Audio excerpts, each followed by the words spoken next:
Hello, morning. நான் தான் உங்களில் ஒருவன். இன்றைக்கி எப்பயும் போல் கிரிக்கெட்டை பற்றி பேச போகிறோம். இன்றைக்கி முக்கியமான மேட்ச்னு நினைக்கிறேன். மும்பை வெர்சஸ் குஜராத், பஞ்சாப். ஓகேவா? இதில் யார் ஜெயிக்க போகிறான்றது தான் முக்கியமானது. கிட்டத்தட்ட அது நாக் அவுட் மேட்ச் தான் அது. இதில் ஜெயித்தாங்கன்னா ஃபைனல் பெங்களூரோட 3 ஜூன் விளையாடுவாங்க. உங்களுக்கு நல்லா தெரியும் யார் ஜெயிப்பான்றது.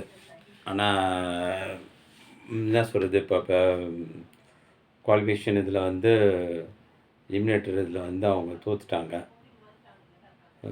எலிமினேட்டரில் குவாலிஃபிகேஷன் 1 தோற்று இப்போ இதில் விளாட்றாங்க. ஓகேவா? இப்போது செகண்ட் ப்ளே ஆஃபில் விளாட்றாங்க. பஞ்சாபுக்கு சான்ஸ் இருக்குதான்றது தெரில. இன்றைக்கி பார்த்தா தான் மேட்ச் தெரியும். ரோஹித்துக்காக ஜெயிக்கணும்னு ஆசைப்பட்றோம். அதே நேரத்தில் அந்த பக்கம் ஸ்ரேயாஸ் ஐயருக்காகவும் ஜெயிக்கணும்னு ஆசைப்பட்றோம். பார்ப்போம். நம்ம எது ஜெயிக்குது பார்ப்போம். எது எப்படியோ இந்த தடவை விராட் கோலி டீம் இப்போது ஃபைனல் வந்துக்குது. இதோட 3ஆவது தடவை. இல்லை 2 பேரில் யார் ஜெயித்தாலும் விராட் கோலி டீம் ஜெயிக்குமா, இல்லை இல்லை ரோஹித்தா, இல்லை ஸ்ரேயாஸான்ற மாதிரி ஒரு கேள்வி இது. மற்றபடி நேற்று ஃபுட்பால் பார்த்துருப்பீங்க.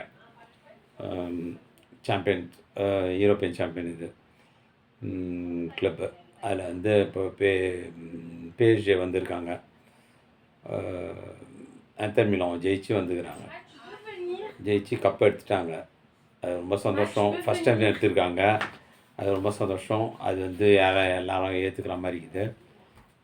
எத்தனையோ வருஷத்தினுடைய கனவு ரியலைஸ் ஆகிருக்கு. இப்போ தான் ஃபஸ்ட்டு PSG அந்த கப் எடுக்கிறாங்க. அதுவும் ரொம்ப நல்ல விஷயம்.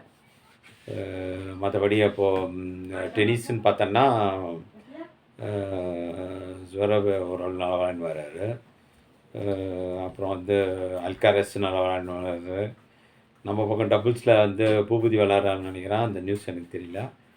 மற்றபடி நல்லா தான் போயின்னு இருக்குது. உங்களுக்கு மற்றபடி ஏதாவது நியூஸ்னால் நான் வரேன். தற்போதைக்கு இதை நான் தெரியப்படுத்துகிறேன். ஓகேவா? நெக்ஸ்ட் டைம் பார்ப்போம்.